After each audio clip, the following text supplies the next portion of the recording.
Hey guys, my name is Nathan. I'm here with Muscle Car Central. If you have a second generation F-body, this video is definitely for you. We're going to be talking today a little bit about roof rail channels and drip rail molding. Maybe your car had drip rail molding, maybe it didn't from the factory.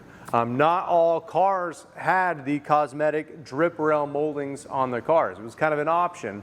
The two main functions here, we've got our roof rail channels. This is going to be the passenger side roof rail channels. It's got the blowout clip. It's going to help guide the glass into that final step. Roof rail channel is what bolts on to the roof of the car. This is what holds your roof rail weather strip. In the roof rail channel comes with the pre-installed tape, right? That's going to kind of be a nice seal between the channel and the body of the car. When you're installing these, don't forget you're going to need roof rail channel screws. BCM 351 is the part number for that. No need to purchase extra blowout clips on this because they come pre-installed. This is the passenger side roof rail channel, and then to connect the vertical piece with the main long channel, you have a corner connector. All of these 6 items come in part number WEA 178. That's your roof rail channel. Again, that holds your roof rail weather stripping. The next item on this table here, we've got drip rail moldings. We've got 2 main options for those. We have options of aluminum or stainless steel. The main function of these drip rail moldings, it's going to provide kind of a rain gutter for the rain to transfer from the front all the way to the back of the car, and to keep your hair dry if you have the windows down. It's going to keep the elements from going down into the weather stripping. So it's functional as well as cosmetic.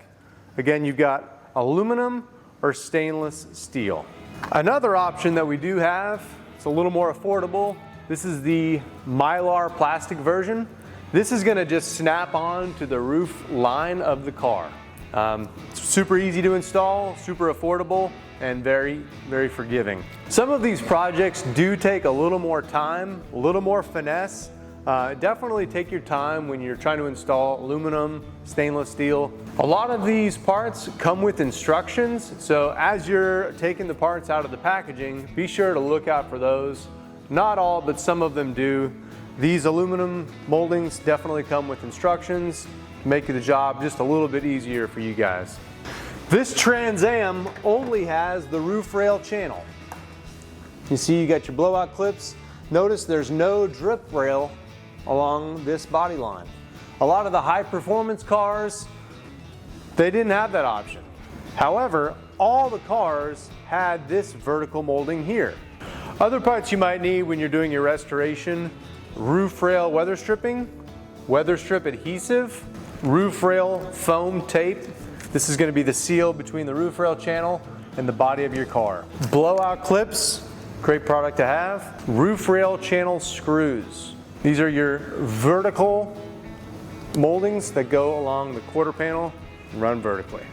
Earlier we showed you the Trans Am without the drip rail molding. This brown beauty has the stainless steel drip rail installed.